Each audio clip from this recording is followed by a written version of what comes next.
तो चलिए शुरू करते हैं हमारा सर्कुलर मोशन का नेक्स्ट पार्ट, जो कि है वर्टिकल सर्कुलर मोशन। इसको हम इन शॉर्ट वीसीएम भी कहते हैं।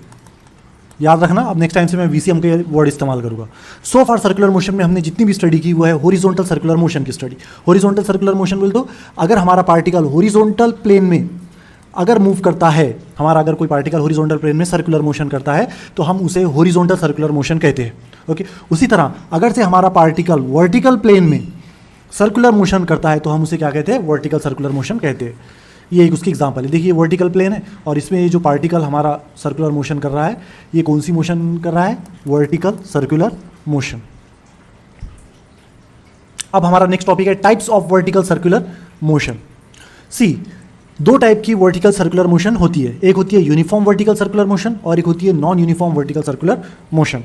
चलिए इसमें से हम लोग पहला शुरू करते हैं, जो कि है यूनिफॉर्म वर्टिकल सर्कुलर मोशन।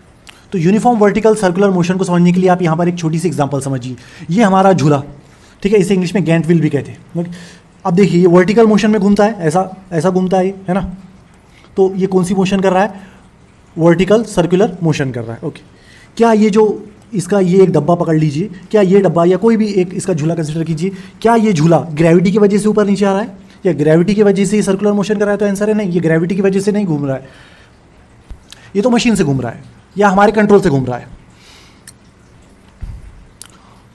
क्योंकि ये हमारे कंट्रोल से घूम रहा है इसलिए हम इसकी स्पीड जो है वो यूनिफॉर्म भी रख सकते हैं, यूनिफॉर्म या कांस्टेंट भी रख सकते हैं। मतलब यहाँ पर अगर 30 की है तो यहाँ पर भी 30 की रख सकते हैं, यहाँ पर भी 30 की, यहाँ पर भी 30 की, हर पॉइंट पर हम इसकी स्पीड कितनी रख सकते हैं? 30 की कांस्टेंट स्पीड रख सकते हैं। तो what is uniform vertical circular motion? ऐसी वर्टिकल सर्कुलर मोशन जो ग्रेविटी की वजह, जिसमें ग्रेविटी का इफेक्ट ना होता हो और उसकी स्पीड जो है वो कैसी हो? यूनिफॉर्म हो। या फिर ऐसी कंट्रोल्ड सर्कुलर मोशन जिसकी स्पीड कैसी हो? यूनिफॉर्म हो और वो ग्रेविटी के कंट्रोल में ना हो। ऐसी मोशन को क्या कहेंगे हम लोग? Uniform vertical circular motion. चलो जो बोले हैं वो लिख भी लेते हैं। तो ये हमने यूनिफॉर्म वर्टिकल सर्कुलर मोशन को डिफाइन किया।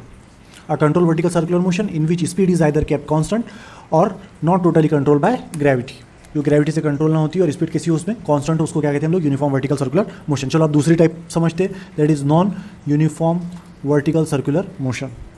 अब आगे एक बात ध्यान में रखिए आप, ये जो आगे हम लोग वर्टिकल सर्कुलर मोशन में जितनी भी स्टडी करने वाले हैं वो non uniform vertical circular motion की स्टडी करने वाले हैं, इसलिए इस टॉपिक को थोड़ा सा आप ध्यान से समझिए।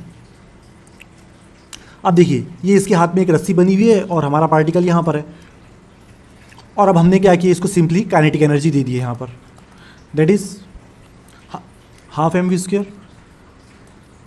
इतनी एनर्जी हमने इसको यहाँ पर दिया, ठीक है। अब यहाँ पर काइनेटिक एनर्जी देने से क्या हुआ? ऐसा ऊपर बढ़ता गया और फिर बढ़ता गया और फिर ये यहाँ पर आया।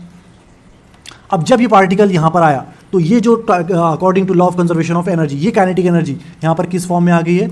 ये कन्वर्ट होगी है काय में? पोटेंशियल एनर्जी में। अब देखिए ये जो मोशन की हम लोग स्टडी कर रहे हैं,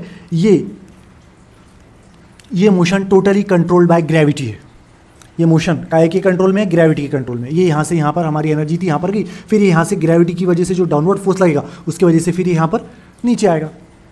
क्योंकि ये मोशन ग्रेविटी के कंट्रोल में है इसलिए इस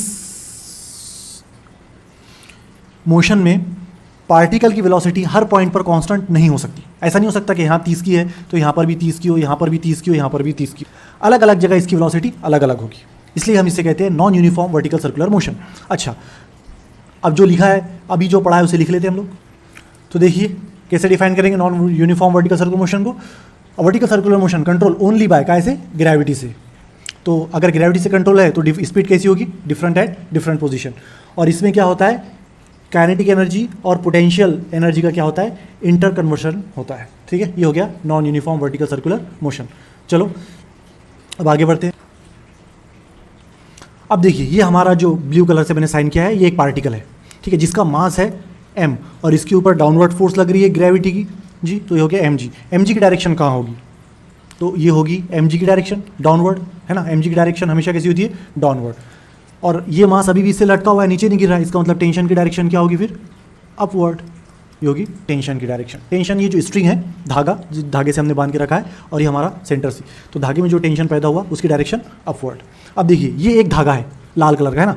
अब इसको दोनों साइड से फोर्स लग रही, अपवर्ड डायरेक्शन में भी लग रही है और डाउनवर्ड डायरेक्शन में भी फोर्स लग रही है।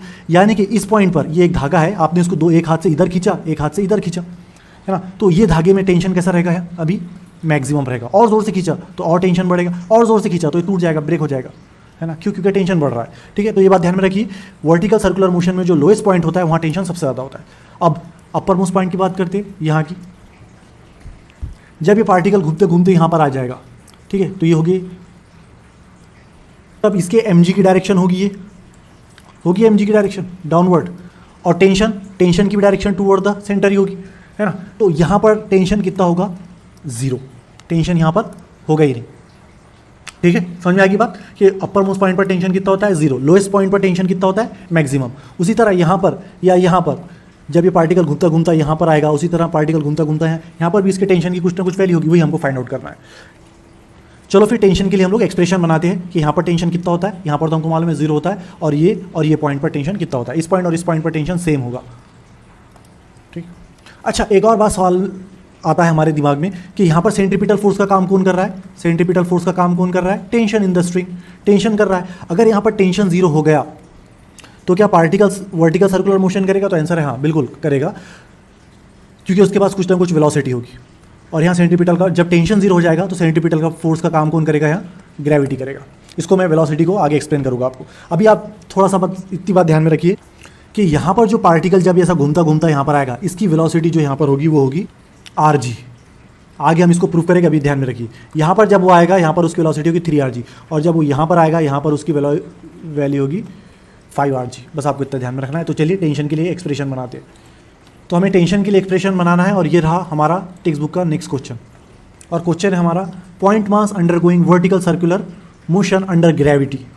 ठीक है, ग्रेविटी मतलब नॉन यूनिफॉर्म सर्कुलर मोशन पढ़ने वाले हम लोग।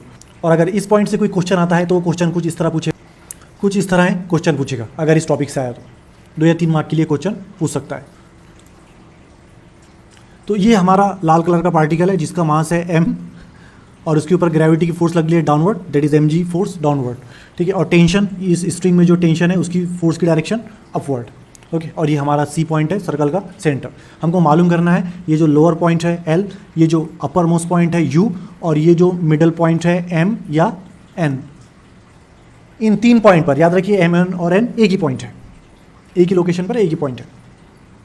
तो M या N, U और L, इन 3 अलग अलग पॉइंट पर हमें टेंशन कैलकुलेट करना है।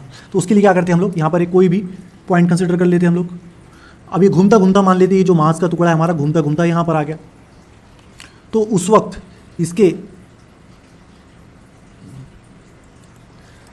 जो है टेंशन की डायरेक्शन, यहाँ पर जो टेंशन है उसको मैं स्ट्रिंग में यहाँ पर जो टेंशन है उसको T0 से डिनोट करता हूँ। ये होगी टेंशन की डायरेक्शन अपवर्ड। mg की डायरेक्शन आपको पता है, mg की डायरेक्शन हमेशा कैसी होती है, डाउनवर्ड होती है। अब इस mg के मैं यहाँ 2 कंपोनेंट बना सकता, यहाँ पर मैं इस mg के 2 कंपोनेंट बना सकता हूँ। देखिए 2 कंपोनेंट, तो ये मैं ग्रीन पेन से बनाया 2 कंपोनेंट। देखिए ये अगर थीटा है, थीटा हमेशा सेंटर की तरफ रहता, तो ऑफ कोर्स ये भी थीटा होगा। देख लीजिए ये इसके ऊपर परपेंडिकुलर, ये इसके ऊपर परपेंडिकुलर, ये भी कितना होगा, थीटा। ये थीटा है, ये mg का कौन सा कंपोनेंट होगा फिर, mg cos थीटा। हम लोग इसको थोड़ा इधर लेके चल जाते हैं। तो ये कंपोनेंट कौन सा होगा, mg cos थीटा, और ये कंपोनेंट क्या होगा, mg sin थीटा। ठीक है, अब बात करते हैं यहाँ पे टेंशन की। टेंशन यहाँ कौन कौन सा काम कर रहा है, बोलिए जल्दी से।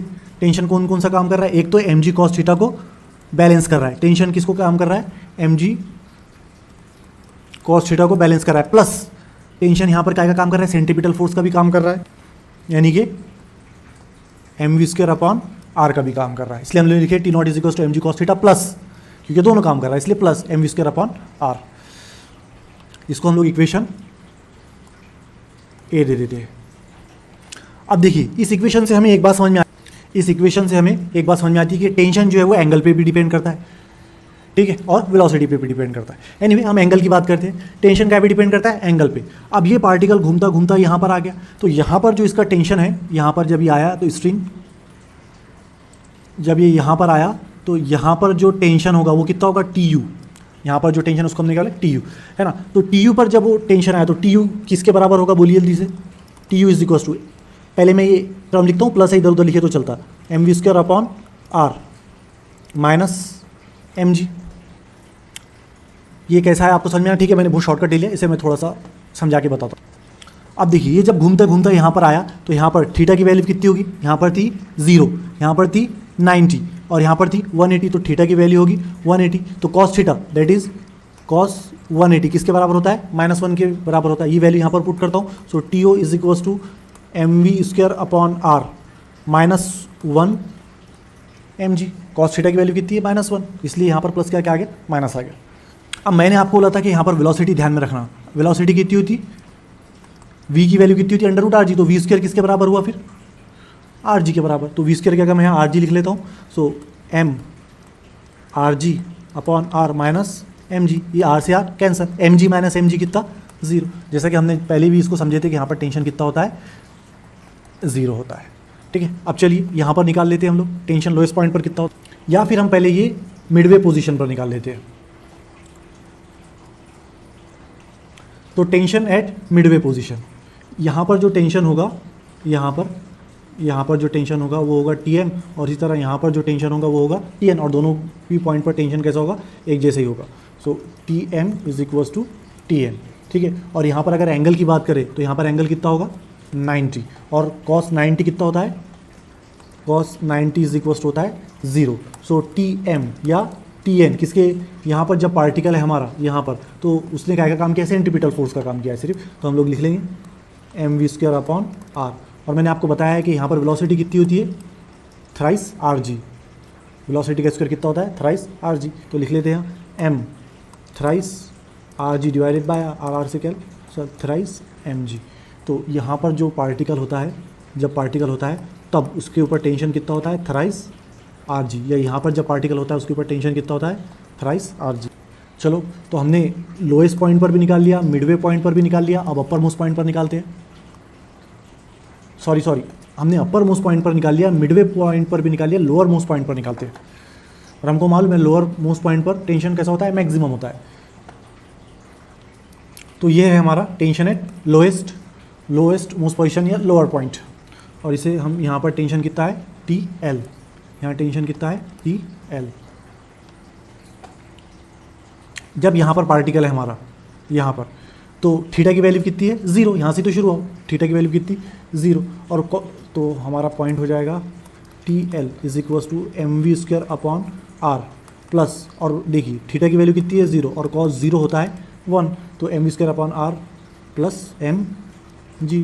mv², ये जो पॉइंट लोएस्ट पॉइंट पर होता है तब उसकी वेलोसिटी कितनी होती है? जब पॉइंट यहाँ होता है उसकी वेलोसिटी होती है 5rg। बस ध्यान में रखिए, आगे हम लोग इसको प्रूव करेंगे। सो हो गया 5rg divided by r plus mg। r से r कैंसल, तो 5mg plus mg is equals to 6mg। तो जब पार्टिकल लोएस्ट पॉइंट पर होता है तो उसके पास that is TL। So TL के पास कितना होता है? 6mg। तो हमने स्टडी किए कि जब पार्टिकल अपर मोस्ट पॉइंट पर होता है, जैसे यहाँ पर होता है, तब इसका टेंशन कितना होता है? 0। उसी तरह जब पार्टिकल इस पॉइंट पर होता है, मिडल मोस्ट पॉइंट पर या इस पॉइंट पर होता है, तो उसका टेंशन कितना होता है? Thrice mg। ये mg है, थ्राइस mg। उसी तरह जब वो लोअर मोस्ट पॉइंट पर होता है तो उसका टेंशन कितना होता है? 6mg। अपर मोस्ट है इसलिए हम लोग U लिखेंगे, मिडल पॉइंट है इसलिए हम M या N लिखेंगे, और लोएस्ट पॉइंट है इसलिए L। तो सबसे ज़्यादा टेंशन का होता है जब वो यहाँ पर होता है। ठीक है, ये तो होगी टेंशन की बात। अब हम लोग निकालते हैं कि यहाँ पर वेलोसिटी कितनी होगी, इस पॉइंट पर वेलोसिटी कितनी होगी। लेट से ये पॉइंट A है, ये B है, ये C है और ये D है। तो हम जानना चाहते हैं A, B, C, D अलग अलग पॉइंट पर इस पार्टिकल की वेलोसिटी कितनी होगी। तो चलिए बात करते हैं हम लोग लीनियर वेलोसिटी की। ये वो पार्टिकल हमारा जिसको वर्टिकल सर्कुलर मोशन परफॉर्म करना है, और लेट से इसका मास है m, और ये घूमता घूमता यहाँ से ऐसा घूमता घूमता यहाँ पर पहुँच गया। अब जब ये यहाँ पर पहुँचा तो लेट से सपोज कर लेते हैं हम लोग कि इसकी जो वेलोसिटी थी वो 5m/s की थी। इतनी कम वेलोसिटी होने की वजह से क्या हुआ, ये इस सरकमफ्रेंस पर घूम नहीं पाया और ये यहाँ से ऐसा नीचे आ गया। फोर्स लगी mg डाउनवर्ड डायरेक्शन में और वो नीचे आ गया। इसका मतलब यह है कि उसने वर्टिकल सर्कुलर मोशन परफॉर्म नहीं किया। क्यों? क्योंकि वेलोसिटी बहुत कम थी। फिर हमने 8 की तो 8m/s की वेलोसिटी की, तो उस वक्त क्या हुआ, वो पार्टिकल यहाँ से ऐसा आया और फिर से वो जो है ऐसा नीचे गिर गया, यानी कि इस बार भी उसने वर्टिकल सर्कुलर मोशन परफॉर्म नहीं किया। फिर हमने 10 m/s की वेलोसिटी की, तो 10 m/s की वेलोसिटी जब हमने इस पार्टिकल की जो कि यहाँ से घूमते घूमते यहाँ तक आया है, तो वो बराबर इस सर्कमफ्रेंस पर घूमा। तो इस बात से हमें एक बात समझ में आती है कि अगर हम चाहते हैं कि हमारा पार्टिकल वर्टिकल सर्कुलर मोशन करे, तब उस पार्टिकल के पास अपर मोस्ट पोजीशन पर या टॉप पोजीशन पर एक मिनिमम वेलोसिटी की जरूरत पड़ती है। इन दिस केस वो वेलोसिटी कितनी है, 10 m/s।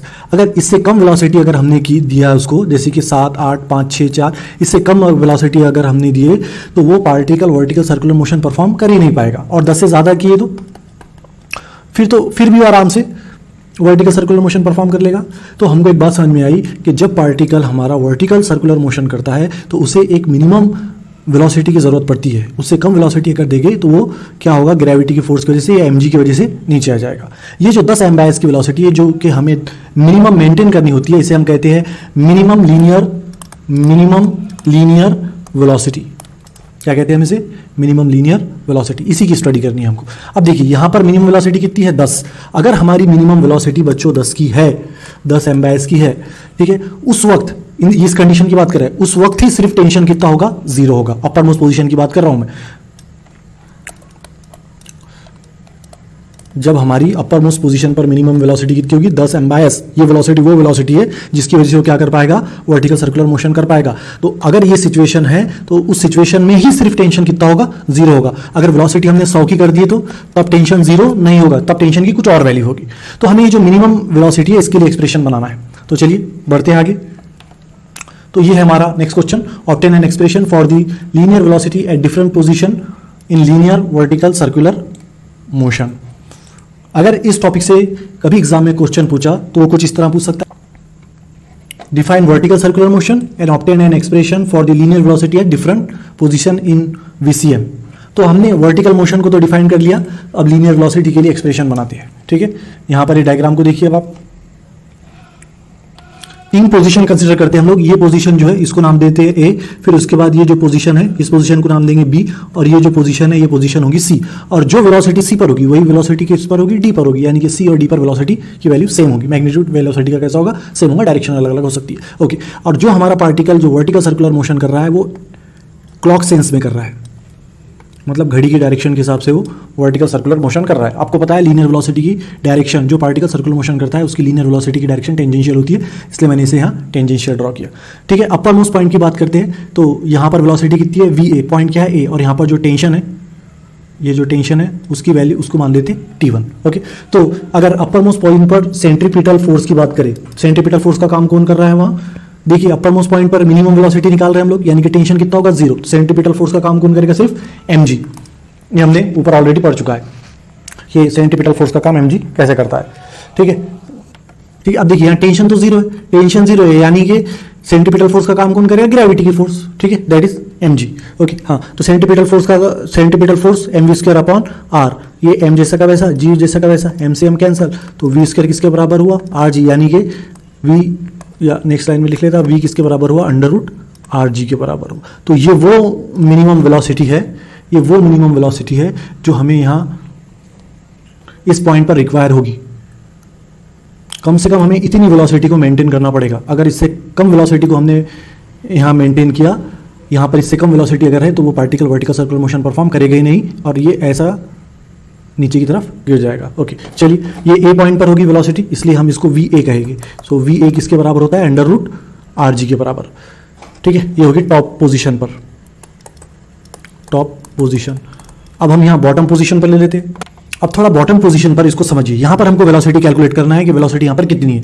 ओके, हाँ, अब देखिए इस पॉइंट पर काइनेटिक एनर्जी सबसे ज़्यादा होती है, हमने ऊपर देख चुके हैं इस बात को। यहाँ पर काइनेटिक एनर्जी कैसी होगी, सबसे ज़्यादा। लेट्स से कि यहाँ पर जो काइनेटिक एनर्जी है वो 15 की है, फिर ये जैसा जैसा ऊपर जाएगा इसकी काइनेटिक एनर्जी कम होगी, काइनेटिक एनर्जी कम होगी, क्या प्रूफ है, वेलोसिटी कम हो जाएगी। और काइनेटिक एनर्जी का फॉर्मूला आपको पता है, काइनेटिक एनर्जी कितना होता है, ½ mv², राइट। तो अगर वेलोसिटी कम हो रही है तो काइनेटिक एनर्जी भी क्या होगी, कम होगी।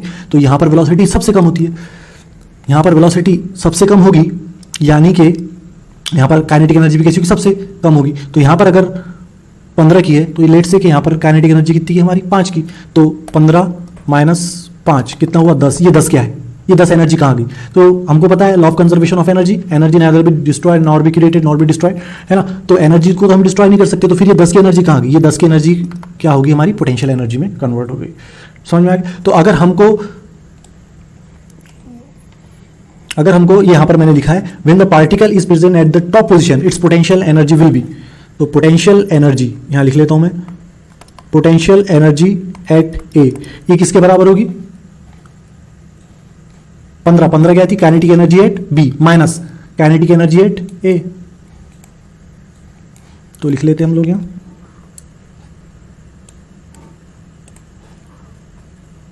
Kinetic energy at B minus kinetic energy at A. समझ में आ गया? ये बात समझ में आ गई होगी आपको, ठीक? ओके, तो पोटेंशियल एनर्जी बोले तो mg h, ए पर हाइट कितनी? यहां से इतना r, यहां से इतना r, तो हाइट कितनी होगी इसकी? Twice r। काइनेटिक एनर्जी बोले तो half m v square, velocity at b है तो हम यहां लिखेंगे b, minus kinetic energy at a बोले तो half m kinetic energy at a, V square आएगा यहाँ, और वी स्क्वायर की वैल्यू अभी हम लोग यहाँ निकाल चुके हैं, कितनी होती है? वी स्क्वायर आर जी के बराबर। याद रखिए वी स्क्वायर है इसलिए आर जी ली, स्क्वायर हटेगा तो यहाँ क्या लगेगा? Under root. ये देखिए वी स्क्वायर, ठीक है। अब यहाँ से ये m और ये m और ये m कैंसिल, यहाँ से m निकालेंगे और ये m कैंसिल, तो यहाँ बचेगा ट्वाइस आर जी। यहाँ से मैं ये हाफ भी कॉमन निकाल लेता हूँ, तो यहाँ हो जाएगा हाफ, तो ये वी बी का स्क्वायर माइनस आर जी। अब देखिए ये जो 2 है, ये 2 यहाँ पर लेके जाए तो ये हो जाएगा 4 आर जी, और यहाँ पर ये वी बी स्क्वायर जैसे वैसा माइनस आर जी यहाँ पर चल जाएगा तो हो जाएगा प्लस आर जी, तो ये लिख लेता हूँ मैं यहाँ plus R G. 4 R G plus R G हो जाएगा 5 R G is equals to V B square हटेगा तो यहाँ क्या लगेगा? Under root. तो ये 5 आर जी क्या है? बी पॉइंट पर मिनिमम वेलोसिटी है। मिनिमम वेलोसिटी कहाँ पर है? बी पॉइंट पर। कितनी वेलोसिटी रहेगी? 5 आर जी की। ये कहाँ पर होगी? बॉटम पोजीशन, इसलिए हमने इसको वेलोसिटी क्या बोला? V B. अब चलिए मिडवे पोजीशन पर निकालते हैं। तो midway position when the particle is present at the midway position, at the midway is total energy is given by, total energy किसके बराबर होती है? Potential energy plus kinetic energy, है ना? ये बात आपको पता है। तो टोटल एनर्जी, बस आप इस बात में ध्यान रखिए, आगे हम इसको प्रूव करेंगे कि चाहे ए हो, चाहे बी हो, चाहे सी हो, चाहे डी पर, हम आगे इसको प्रूव करेंगे law of conservation of energy पे। हर पॉइंट पर जो टोटल एनर्जी होती है वो होती है 5/2 mrg के बराबर। तो यहाँ लिख लेते हैं काइनेटिक एनर्जी की टोटल एनर्जी कितनी? 5/2 mrg। पोटेंशियल एनर्जी का फॉर्मूला mgh, और यहाँ पर h हाइट कितनी है? यहाँ से इतना डिस्टेंस कितना है? r, तो यहाँ पर लिखेंगे हम लोग r plus kinetic energy half m, यहाँ पर काइनेटिक एनर्जी कितनी? Half m v square. यहाँ पर हमने वेलोसिटी का कंसीडर किया vc, तो हम लोग यहाँ लिखेंगे vc का स्क्वायर। इसमें भी m है, इसमें भी m है और इसमें भी m है, इन दोनों में से m निकाल कर इसे m को कैंसिल कर देगी, तो यहाँ कितना हो जाएगा? 5/2 rg is equals to rg plus half vc square, m cancel हो जाएगा, तो लिख लेते हैं हम लोग यहाँ 5/2 rg, यहाँ पर प्लस है तो इधर ही हो जाएगा minus rg is equal to half vc का स्क्वायर। 5/2 rg माइनस 1 rg कितना होगा? 3/2 rg is equals to half vc का स्क्वायर। ये 2 से ये 2 कैंसिल, तो vc square is equals to कितना? Thrice rg।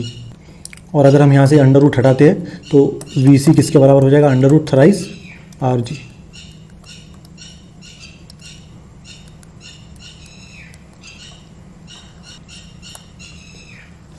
तो हमको बात समझ में आई कि जो particle vertical circular motion perform करता है उसकी इस यहाँ पर वेलोसिटी कितनी होती है? rg। यहाँ पर कितनी होती है? 5 rg, और यहाँ पर कितनी होती है? Under root thrice rg। हम लोग और एनर्जी की स्टडी करते हैं हम लोग। कंजर्वेशन ऑफ एनर्जी, याद रखिए ये बहुत इंपॉर्टेंट टॉपिक है कंजर्वेशन ऑफ एनर्जी, क्योंकि हम इसमें पोटेंशियल एनर्जी पढ़ने वाले हैं, हर पॉइंट पर पोटेंशियल एनर्जी कितनी होती है, प्लस काइनेटिक एनर्जी पढ़ने वाले हैं कि हर पॉइंट पर काइनेटिक एनर्जी कितनी होती है, that is A C D B पर पोटेंशियल एनर्जी और काइनेटिक एनर्जी कितनी होती है, या हम लोग ये बोल सकते हैं कि total energy at different point कितनी होती है। ठीक है, अब देखिए इस टॉपिक से अगर इस कंजर्वेशन ऑफ एनर्जी से, conservation of energy in VCM, अगर इससे कोई क्वेश्चन आता है तो ऐसा आएगा कि show that the law of conservation of energy is found to be correct in vertical VCM, और show that the total energy is always constant in VCM. तो कंजर्वेशन ऑफ एनर्जी का मतलब क्या होता है कि हर पॉइंट पर एनर्जी कैसी होगी? एक समान होगी, एक जैसी होगी, that is conservation of energy. ये हम बोलेंगे कांस्टेंट होगी। तो अगर हर पॉइंट पर हमारी एनर्जी 5 जूल यहाँ पर है, 5 जूल यहाँ पर है, और 5 जूल यहाँ पर है, और 5 जूल यहाँ पर है, और यहाँ पर भी कितनी है 5 जूल, यहाँ पर भी, यहाँ पर भी, हर पॉइंट पर कितनी है। अगर हमारी एनर्जी 5 जूल है तो हम बोलेंगे वर्टिकल सर्कुलर मोशन में हमारी एनर्जी कैसी हो गई, कंजर्व हो गई, या हर पॉइंट पर उसकी एनर्जी कैसी होगी, कांस्टेंट होगी। तो चलो प्रूफ करते हैं इस बात को। पॉइंट ए पर देखते हैं हम लोग टोटल एनर्जी पहले। So total energy at point A is equals to क्या होता है, बोलिए जल्दी से, kinetic energy at A plus potential energy at A. Kinetic energy बोले तो हाफ एम वी, ए पर है तो V A square, plus potential energy बोले तो कितना होता है एम जी एच, ये हाफ जैसा का वैसा एम वी ए। यहां पर वेलोसिटी कितनी होती है, अभी ऊपर पढ़े हम लोगों ने, R G plus M G, height कितनी है यहां पर, यहां से इतना आर और यहां से इतना R, that is twice R. ठीक है, अब देखिए half M R G plus twice M R G, ये दो, और ये एम आर जी कितना हो गया, half M R G plus twice M R G, 2.5 M R G, 2.5 M R G, और 2.5 एम आर जी को हम 5/2 एम आर जी भी लिखते हैं। तो what is 5/2 M R G, तो ये टोटल एनर्जी है एट पॉइंट ए पर, ध्यान में रखना। और ये भी ध्यान में रखना कि काइनेटिक एनर्जी पॉइंट ए पर कितनी होती है और पोटेंशियल एनर्जी पॉइंट ए पर कितनी होती है, क्योंकि हमको न्यूमेरिकल में काम में आएगा। चलो अब टी ए निकाल लिया एट पॉइंट ए पर, अब टी ई निकाल लेते हैं पॉइंट बी पर। T at point B is equal to kinetic energy at B plus potential energy at B. फिर से वही सेम फॉर्मूला, काइनेटिक एनर्जी बोले तो हाफ एम वी बी का स्क्वायर प्लस पोटेंशियल एनर्जी बोले तो एम जी एच। सो ये half जैसा का वैसा, एम जैसा का वैसा, वेलोसिटी बी पॉइंट पर कितनी होती है 5 R G plus M G, height कितनी है यहां पर 0, तो ये हो जाएगा 0, यानी कि कितना हो गया 5/2 एम आर जी। ये क्या हो गया total energy at point B. अब total energy at point C निकाल लेते हैं हम लोग। So total energy at point C, इसे अब लिखते नहीं हम लोग, kinetic energy plus potential, direct formula लिखते, हाफ एम वी सी का square plus M G H. So half M, velocity C point पर वेलोसिटी कितनी होती है, सी पॉइंट पर वेलोसिटी थ्राइस आर जी, तो thrice R G plus M G, height कितनी है वहां पर आर। सो देखिए 3/2 M R G plus M R G कितना होता है 5/2 एम आर जी। ये क्या हो गया T E at point C. इसको इक्वेशन नंबर 3 दे देते हैं हम लोग, इसको इक्वेशन नंबर 2 दे देते हैं, और इसको इक्वेशन नंबर 1 दे देते हैं। देखिए इक्वेशन 1 की जो वैल्यू है, इक्वेशन 2 की भी वही वैल्यू है, और इक्वेशन 3 की भी वही वैल्यू है। यानी कि हर पॉइंट पर जब पार्टिकल हमारा वर्टिकल सर्कुलर मोशन परफॉर्म करता है तो हर पॉइंट पर उसके पास कितनी एनर्जी होती है 5/2 एम आर जी होती है, और वो कांस्टेंट होती है। यानी कि इससे हम लोग इक्वेशन 1, 2 और 3 से हम लोग बोल सकते हैं कि total energy in VCM is always constant. Magnitude of total energy in VCM at any position is given by कितना होता है 5/2 M R G. That's it. चलो अब आगे बढ़ते हैं। चलो फिर आगे बढ़ते हैं, और हमारा नेक्स्ट है क्वेश्चन, वो है drive an expression for difference of tension in VCM. Difference बताना है हमको टेंशन का, और ये मार्च 13 में क्वेश्चन भी आया था 4 मार्क के लिए। मार्च 2013 में क्वेश्चन पूछा था 4 मार्क के लिए, और उस वक्त ये क्वेश्चन ऐसा पूछा था कि prove that the difference between the extreme tension depends only upon the weight of the object. देखो क्या पूछ रहा है, मैं आपको बताता हूं। ये बोल रहा है कि इस पॉइंट पर टेंशन कैलकुलेट करो बोलता, और फिर इस पॉइंट पर टेंशन कैलकुलेट करो, 2 पॉइंट पर टेंशन कैलकुलेट करो, और बताओ कि 2 पॉइंट के बीच में टेंशन में कितना डिफरेंस होता है। चलो हम इसको थोड़ा सा समझते हैं आगे। देखिए, तो हमने लिखा है difference of tension in VCM, vertical circular motion में टेंशन का डिफरेंस है ना। तो हमने ये असल में डायग्राम ऑलरेडी हो चुकी है इससे पहले, इसलिए मैं इस डायग्राम को भी ज्यादा एक्सप्लेन नहीं करूंगा, है ना। तो हमने बोला let a particle is performing vertical circular motion. ये एक पार्टिकल है जो कि वर्टिकल सर्कुलर मोशन परफॉर्म कर रहा है एंटी क्लॉक सेंस में, ठीक है। और ये घूमता घूमता किसी भी एक पॉइंट पी पर आया, और ये जब पी पर आया तो यहां पर टेंशन कितना था टी नॉट। तो बोलो जल्दी से टी नॉट किसके बराबर है, ऑलरेडी हो चुका है ये M V square upon R plus M G cos theta. यहां ये जो टी नॉट है क्या काम कर रहा है, एक तो सेंट्रीपिटल फोर्स का काम कर रहा है, और दूसरा ये एम जी कॉस थीटा को बैलेंस कर रहा है, वही हमने लिखा है। इसको दे देते हैं हम लोग इक्वेशन ए।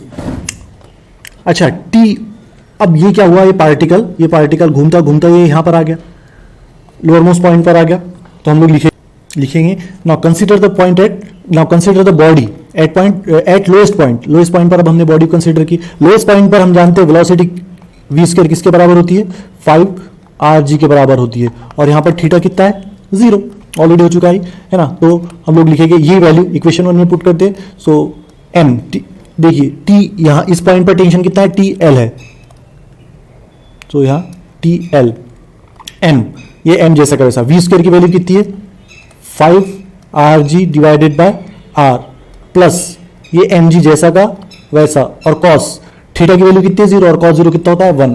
तो अब देखिए ये r से r कैंसल, तो 5mg प्लस 1mg कितना हो गया 6mg। तो यहाँ पर टेंशन, ये जो टेंशन है यहाँ पर इस पॉइंट पर, लोएस्ट पॉइंट पर इस स्ट्रिंग में टेंशन कितना होगा 6mg। और याद रखिए ये 6mg टेंशन किसके लिए होगा, मिनिमम वेलोसिटी के लिए। अगर वेलोसिटी बढ़ेगी तो टेंशन बढ़ेगा, ठीक है। अच्छा अब आगे बढ़ते, now consider the body to be at uppermost point. अब हम यहां से ऐसा घूमता घूमता भी यहां पर गया, तो अब यहां पर गया तो यहां टेंशन कितना है TU, और ये TU किसके बराबर होगा।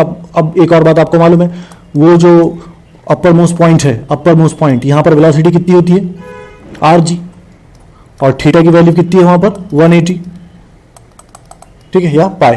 तो TU की वैल्यू कितनी हुई वहां, TU की वैल्यू n जैसा का वैसा, v स्क्वायर क्या रखता हूं मैं RG और डिवाइडेड बाय ये r प्लस mg cos, ये mg जैसा का वैसा, और cos 180 बोले तो -1, तो ये -1 को मैं यहाँ लिख लेता हूँ, ये हो जाएगा माइनस, ये r से r कैंसल, और ये mg से mg कैंसल, तो ये हो गया 0। ये होगी इक्वेशन 1 और ये होगी इक्वेशन नंबर 2। इक्वेशन 1 और इक्वेशन 2 को एक दूसरे से सब्सट्रैक्ट करें तो TL minus TU is equal to 6mg minus 0 is equal to 6mg, यानी कि डिफरेंस इन टेंशन कितना होता है 6mg होता है।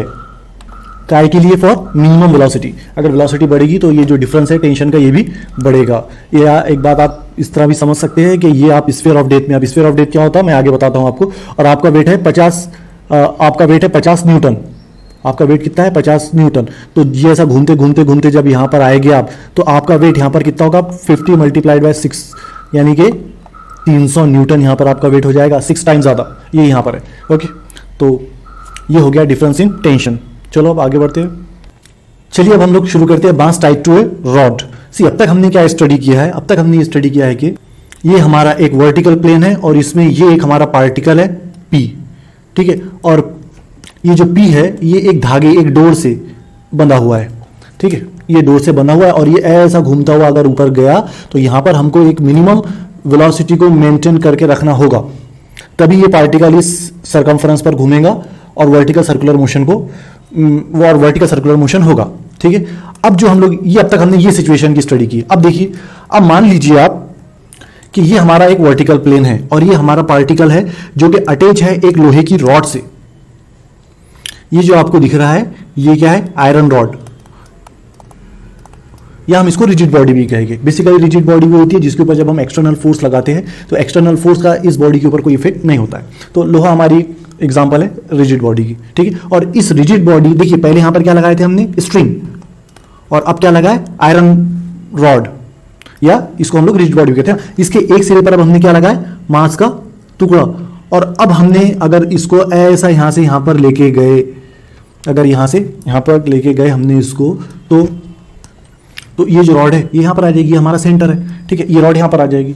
अब मान लीजिए यहां पर वेलोसिटी कितनी हो गई, 0। अगर यहां वेलोसिटी 0 हो गई तो क्या ये ऐसा लैग करके नीचे गिरेगा, क्योंकि अगर यहां पर वेलोसिटी 0 थी तो मैंने आपको बताया था कि ऐसा स्लैग कर जाएगा, लैग कर जाएगा और ये नीचे यहां से ऐसा गिर जाएगा, है ना। यहां पर हमें एक पर्टिकुलर वेलोसिटी मेंटेन करनी होगी। लेकिन अगर यहां वेलोसिटी 0 भी है तो ऐसा हो नहीं सकता कि ये सलाख ऐसी लैग कर जाए, है ना। ग्रेविटी की वजह से अगर ये नीचे की तरफ ये मास गिरेगा तो भी ये ऐसा ही गिरेगा, यानी कि in case of mass tied to a rod upper velocity 0 possible हो सकती है, ठीक है। इसी की स्टडी हमको करनी है। उसके लिए आप ध्यान में रखिए कि अगर स्ट्रिंग से हमारा मास का टुकड़ा बना हुआ है तो उस हाल में हमको एक मिनिमम वेलोसिटी की जरूरत पड़ती है, वो होती है √rg या v square is equal to rg। लेकिन अगर सलाख के रॉड से हमारा मास का टुकड़ा बना हुआ है तो उस कंडीशन में हमको वेलोसिटी 0 भी चलती है। चलिए अब इसकी आगे स्टडी करते हैं। तो अगर कभी इस टॉपिक से, that is mass tied to a rod, इस टॉपिक से अगर क्वेश्चन आया तो क्वेश्चन ऐसा आ सकता है, obtain an expression for linear velocity that is v at different position in vertical circular motion. Vertical circular motion में डिफरेंट पॉइंट पर वेलोसिटी मालूम करना है अगर से मास का टुकड़ा दिस टाइम अटैच है काय से, एक रॉड से या एक रिजिड सपोर्ट से। तो देखिए पहले हम लोग लिख लेते हैं जो अभी हमने ऊपर पढ़े, ये हमने लिख लिया है जिसमें हमने एक बॉब को कंसीडर किया है जो कि एक मासलेस रिजिड रॉड से अटैच है और उसको हमने वर्टिकल सर्कुलर में वर्ड किया, मतलब घुमाया है। और अगर ऐसी कंडीशन है तो अपर मोस्ट पॉइंट पर स्पीड 0 हमें चलती है, दैट इज इस velocity at uppermost point कितनी होगी, 0 होगी।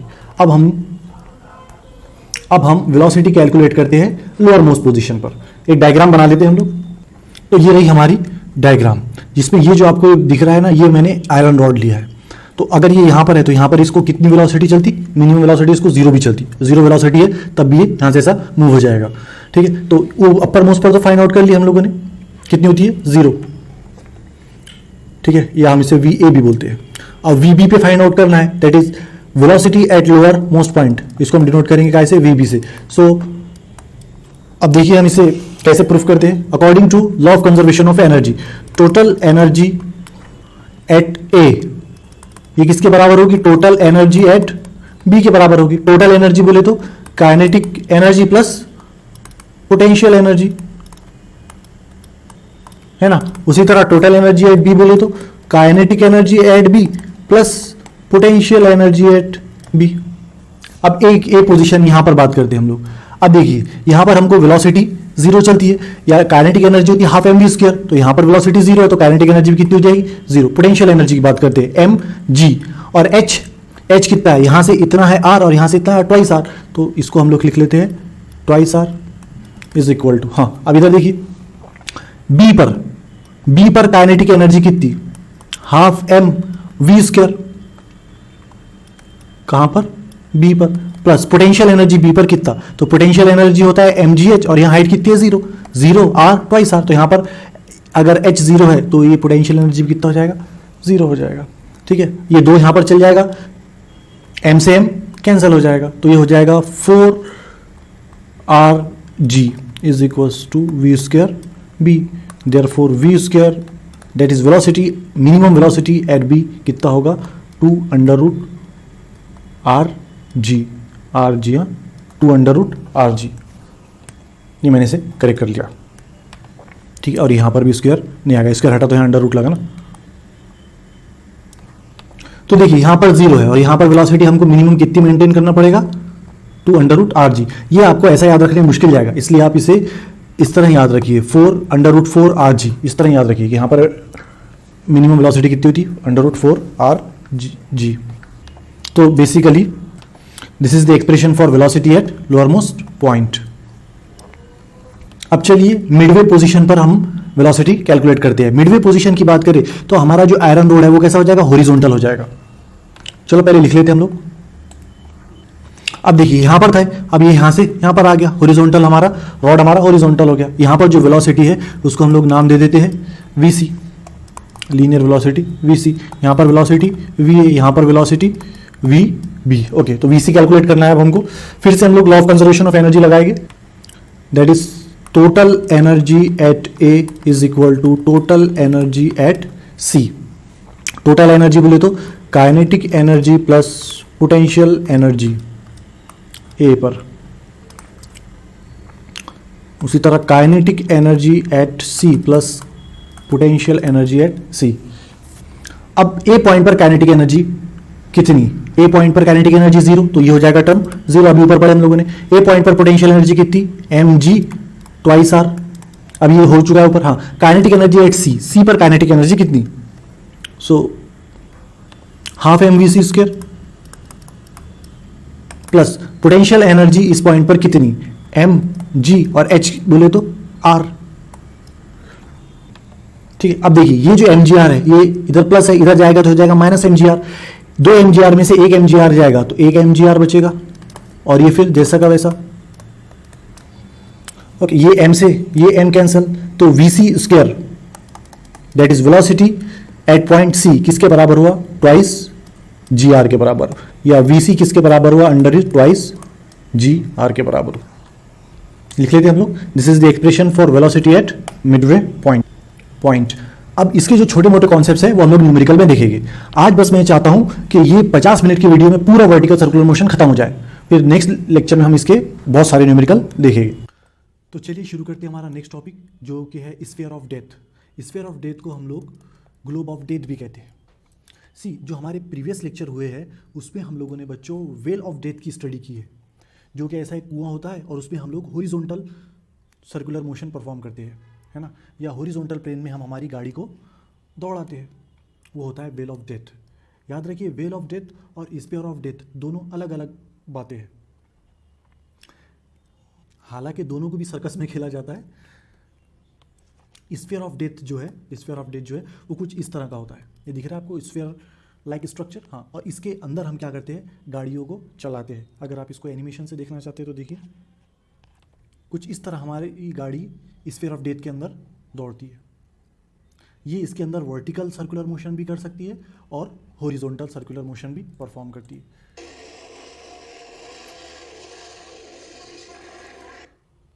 अगर इन केस अगर इसके अंदर ये वर्टिकल सर्कुलर मोशन परफॉर्म कर रहा है, यानी कि हमारा पार्टिकल इस स्फीयर के अंदर ये जो वर्टिकल लाइक स्ट्रक्चर दिख रहा है, इसके ऊपर अगर वो सर्कुलर मोशन कर रहा है, that is vertical circular motion कर रहा है, तब हम इसमें वही सेम कॉन्सेप्ट इस्तेमाल करेंगे जो हमने पॉइंट मास अंडरगोइंग वीसीएम में इस्तेमाल किया था, या the point mass ties to a string में इस्तेमाल किया था।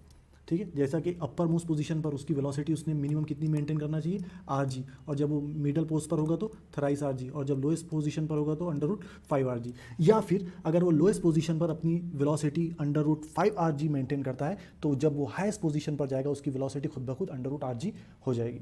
ठीक है, तो उसे सिर्फ और सिर्फ अपनी लोएस्ट पॉइंट पर अंडर रूट 5 आरजी वेलोसिटी को मेंटेन करना पड़ेगा। तो इनकेस अगर कभी एमसीक्यू वगैरह में या कहीं पर ऐसा क्वेश्चन आ जाए, what is the minimum velocity with which a body of mass M must enter a vertical loop of radius R so that it can complete the route, तो आंसर क्या होगा, अंडर रूट 5 आरजी। ध्यान में रखना इस बात को। Basically उसको सिर्फ इस पॉइंट पर under root 5 R G velocity maintain करनी पड़ेगी, बाकी फिर यहाँ पर और यहाँ पर खुद ब खुद वेलोसिटी जो है 3 आरजी और अंडर रूट आरजी मेंटेन हो जाएगी रिस्पेक्टिवली। और अगर वो वर्टिकल नहीं, अब हॉरिजॉन्टल सर्कुलर मोशन पर स्फीयर ऑफ डेथ में वो अब कैसी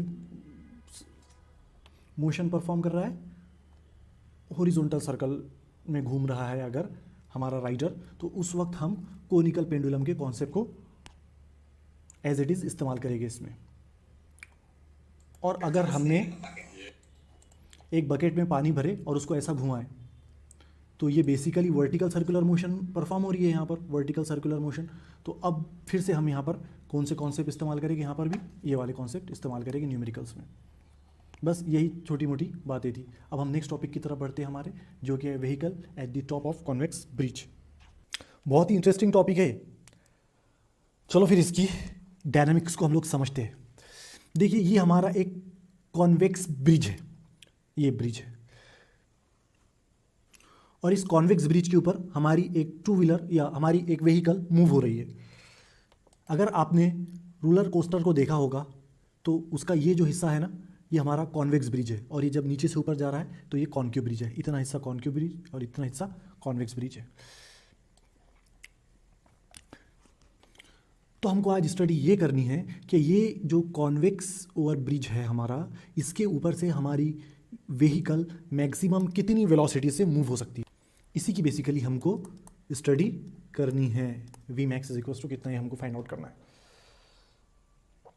वैसे तो ये टॉपिक बहुत ही ईजी है, लेकिन ये बड़ा ही इंटरेस्टिंग टॉपिक है। मेरे ख्याल से वर्टिकल सर्कुलर मोशन में सबसे इंटरेस्टिंग टॉपिक कोई अगर है तो वो यही है।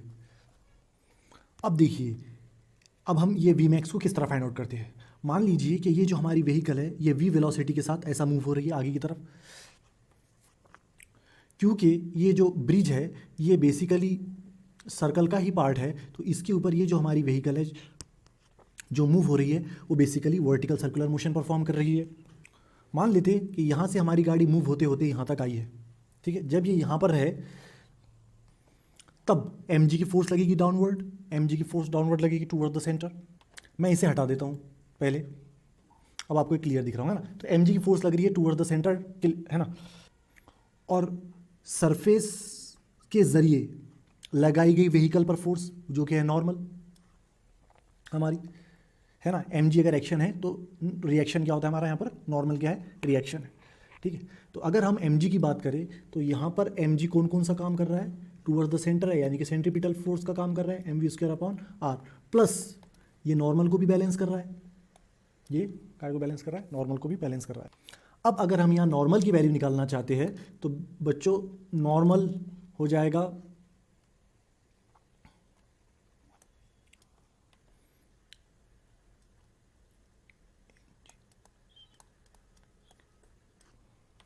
इतना नॉर्मल, ये प्लस था इधर होकर माइनस एम वी स्क्वायर, तो यहाँ नॉर्मल और ये वेलोसिटी के बीच में क्या रिलेशन है उसे समझिए आप। देखिए जैसे जैसे हमारा नॉर्मल बढ़ेगा, क्योंकि वेलोसिटी के आगे यहाँ माइनस का साइन है, तो वेलोसिटी वैसे वैसे क्या होगी, कम होगी, या फिर उल्टा बोल दिया मैंने, जैसे जैसे हमारी वेलोसिटी, जैसे अब देखिए अगर हमारी यहाँ से गाड़ी तेज़ी से मूव हो रही है, यानी कि वेलोसिटी अगर हमारी यहाँ से बढ़ रही है, वेलोसिटी बढ़ रही है, तो नॉर्मल क्या होगा, कम होगा हमारा। क्यों ऐसा, क्योंकि यहाँ पर ये निगेटिव का साइन है। अगर यहाँ पर पॉजिटिव का साइन होता है, आगे हम पढ़ेंगे कॉनकेव ओवर ब्रिज में, तो यहाँ पर n इज इक्वल टू होगा M G plus M V square upon R. तो ये केस में that is a concave over bridge में, कॉनकेव ओवर ब्रिज में ये कॉन्वेक्स है और ये कॉनकेव ओवर ब्रिज में अगर वेलोसिटी बढ़ती है तो नॉर्मल भी बढ़ता है। क्यों, क्योंकि यहाँ पर पॉजिटिव है और यहाँ पर क्या है, निगेटिव है, तो हमारी वेलोसिटी अगर बढ़ेगी तो नॉर्मल हमारा घटेगा। आप देख लेना, पहले यहाँ पर 20 की वैल्यू डाल के देखना, तो n की वैल्यू मान लेते हम लोग n की वैल्यू आ गई हमारी 5। फिर हमने यहाँ पर v की वैल्यू को कितनी करें, 30 की, तो n की वैल्यू 5 से कम ही आएगी, 4 आएगी, 3 आएगी या 2 आएगी, 5 से कम ही आएगी। तो वेलोसिटी जैसी जैसी बढ़ेगी नॉर्मल की वैल्यू क्या होगी, कम होगी। इसलिए क्या होगा कि अगर से आप यहाँ से 10 की वेलोसिटी से गए, 20 की गए, 40 की गए, 50 की स्पीड से गए, तो आप इसके कांटेक्ट में रहोगे, बेसिकली आपके पास नॉर्मल रहेगा। अगर आप की व्हीकल इस ब्रिज के कांटेक्ट में है तो बेसिकली आपके पास नॉर्मल रहेगा। लेकिन मान लीजिए आपने बहुत ज़्यादा स्पीड से यहाँ से चले गए, 100 की स्पीड से चले गए, तो आप यहाँ से ऐसा सीधा चल जाओगे, कांटेक्ट रहेगा ही नहीं आपकी व्हीकल के टायर का और सरफेस का। वेलोसिटी बहुत ज़्यादा होगी, तो नॉर्मल बहुत कम हो जाएगा, ज़ीरो हो जाएगा। तो अब आपको यहाँ पर गाड़ी का क्या हो जाएगा, एक्सीडेंट हो जाएगा।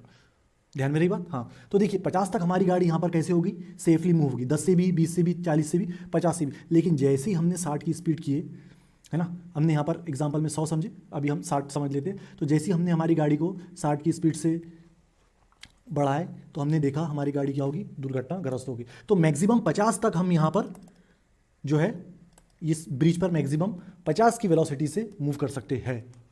ये जो मैक्सिमम वेलोसिटी रहती है ये किन किन बातों पर डिपेंड होती है, चलो इसे देखते हैं अब हम। अब देखिए ये है हमारी इक्वेशन 1। अब इक्वेशन 1 में मैं क्या करता हूँ, n की वैल्यू 0 रख देता हूँ। तो मैंने अभी आपको बताया है कि n की वैल्यू 0 रखने से ये जो रोड का सरफेस और राइट रोड और हमारी गाड़ी के टायर है, इनका बीच का कॉन्टेक्ट क्या हो जाएगा, टूट जाएगा। हाँ, तो n की वैल्यू कितनी होगी, 0, तो बचा क्या, ये m से m कैंसिल हो गया। तो v स्क्वायर किसके बराबर हुआ, rg के, या बेसिकली v किसके बराबर हुआ, √rg के। तो ये कौन सी वेलोसिटी है, ये वो वेलोसिटी है जिस वेलोसिटी पर हमारी गाड़ी का रोड की सरफेस के साथ कांटेक्ट खत्म हो जाता है। क्या हो जाता है, कांटेक्ट खत्म हो जाता है। तो अगर हम चाहते हैं कि हमारी व्हीकल इस कॉन्वेक्स ओवर ब्रिज के ऊपर से सेफली टर्न ले, तो हमें क्या चाहिए, हमेशा इससे कम वेलोसिटी चाहिए। इससे क्या चाहिए, हमेशा हमें कम वेलोसिटी चाहिए। तो v should be less than √rg। अगर हमारी वेलोसिटी इस कॉन्वेक्स ब्रिज पर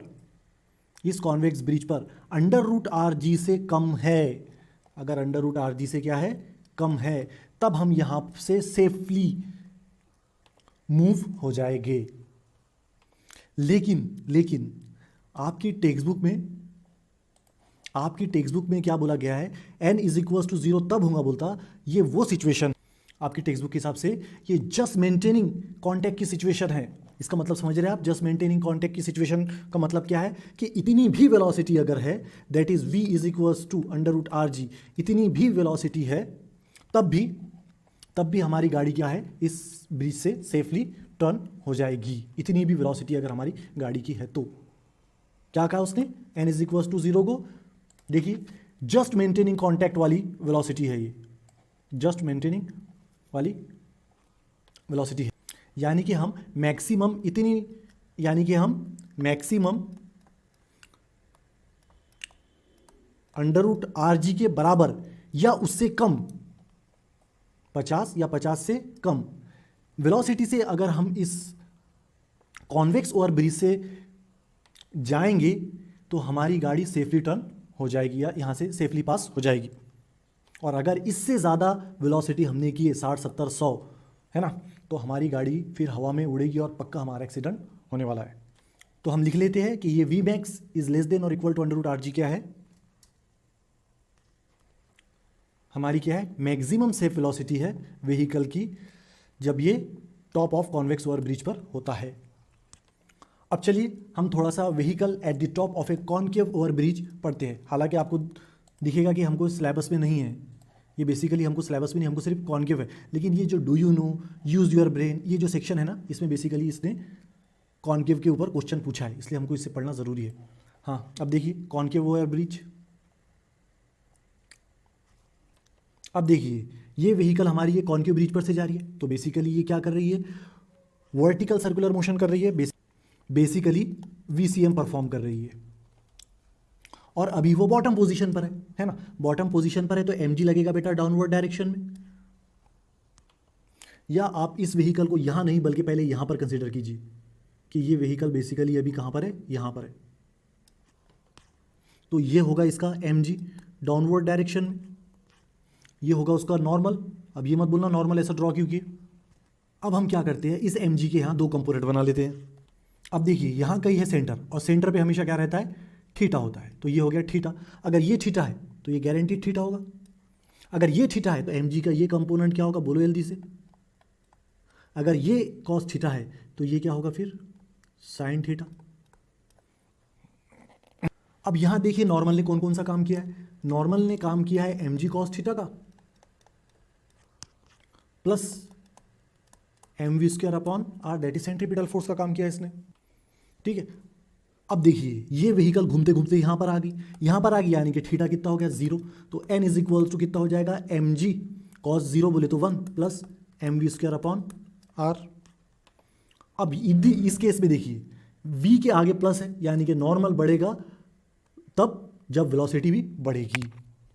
अगर हम इस सिचुएशन की बात करें तो देखिए मैं यहाँ लिखना भूल गया, तो इस सिचुएशन में कैसा था, as the speed is increase, जैसे जैसे हमने स्पीड को बढ़ाया था, जैसे जैसा हमने स्पीड को बढ़ाया था, ये वेलोसिटी को बढ़ाया था, हमारा नॉर्मल कम हो रहा था क्योंकि यहाँ माइनस का साइन था। अब यहाँ पर देखिए, यहाँ पर कैसा होगा, अगर हमने स्पीड को बढ़ाया तो हमारा एन भी क्या होगा, बढ़ेगा, क्योंकि यहाँ पर क्या है, प्लस का सिंबल।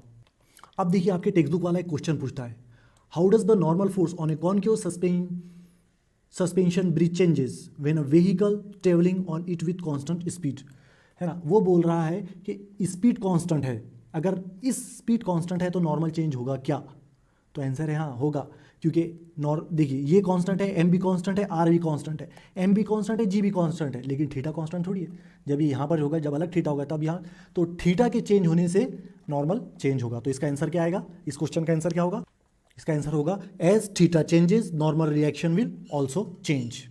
अब ये इसके ऊपर का question, what is expected to happen if one travels fast over a speed breaker, है ना। हमारे यहाँ ऐसे कुछ स्पीड ब्रेकर होते हैं, ये रोड हमारा, इसके ऊपर से अगर हम गड़े चले और बहुत स्पीड से जा रहे हैं तो क्या होगा, बेसिकली क्या होगा बोलो, हमारे कांटेक्ट टूट जाएगा सरफेस से और हम मुंह के बल गिर जाएंगे। As in speed increases over the speed breaker, normal reaction goes on decreasing leading to disconnect of tyre from the discontact of tyre from the road, और ऐसा होगा तो हमारा क्या होगा, एक्सीडेंट हो जाएगा।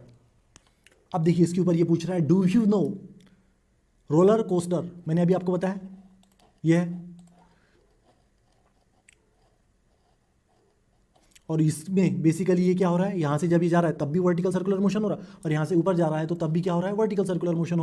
और हमको मालूम है वेलोसिटी के चेंज होने की वजह से, थीटा के चेंज होने की वजह से क्या होता है, नॉर्मल रिएक्शन चेंज होता है। नॉर्मल रिएक्शन चेंज होगा तो हमको हमारा वेट भी अलग अलग पॉइंट पर अलग अलग महसूस होगा। ठीक है, तो यहाँ पर बच्चों मैंने कंप्लीट वर्टिकल सर्कुलर मोशन को कंप्लीट किया है। मुझे नहीं लगता कि टेक्स्ट बुक की कोई भी लाइन या कोई भी ऐसी बात जो मैंने समझाया ना हो। देखिए एक और बार, शुरुआत से आज हमने क्या क्या हमने शुरू किए थे वर्टिकल सर्कुलर मोशन से। बेसिकली दो किस्म की वर्टिकल सर्कुलर मोशन होती है, एक होती है यूनिफॉर्म वर्टिकल सर्कुलर मोशन, एक होती है non uniform vertical circular motion. Non uniform vertical motion में स्पीड जो है वो कांस्टेंट नहीं होती है और वो अंडर ग्रेविटी होती है। फिर हमने उसका डायनामिक्स पढ़े और अलग अलग पॉइंट पर, सबसे पहले तो हमने अलग अलग पॉइंट पर क्या कैलकुलेट करे, टेंशन कैलकुलेट करे, अलग अलग पॉइंट पर टेंशन कैलकुलेट करे। फिर उसके बाद हमने अलग अलग पॉइंट पर लीनियर वेलोसिटी को कैलकुलेट करे। फिर हमने वर्टिकल सर्कुलर मोशन में अलग अलग पॉइंट पर एनर्जीज को कैलकुलेट करे और हमने बताया कि इसमें एनर्जी कैसी होती है, कंजर्व होती है। फिर उसके बाद हमने बताया कि दो पॉइंट के बीच में जब पार्टिकल वर्टिकल सर्कुलर मोशन करता है तो अपर मोस्ट और लोअर मोस्ट पॉइंट के बीच में 6 mg के बराबर डिफरेंस होता है। फिर उसके बाद हमने केस 2 पढ़े, मास टाइट टू अ रॉड, और उस वक्त की हमने अलग अलग पॉइंट पर वेलोसिटी को कैलकुलेट करे, है ना, उस वक्त वेलोसिटी अलग होगी। फिर हमने स्पेयर ऑफ डेथ की स्टडी की है और ये सबसे interesting topic vehicle at the top of a convex bridge की स्टडी करें। यहाँ हमारा थ्योरी का पोर्शन खत्म होता है सर्कुलर मोशन का। अब नेक्स्ट लेक्चर में हम लोग इसके कंप्लीट न्यूमेरिकल लेंगे, ये जो है 60-70 न्यूमेरिकल हमारे यहाँ पर हो गए। फिर उसके बाद हम लोग रोटेशनल मोशन शुरू करेंगे। जब तक के लिए गुड बाय।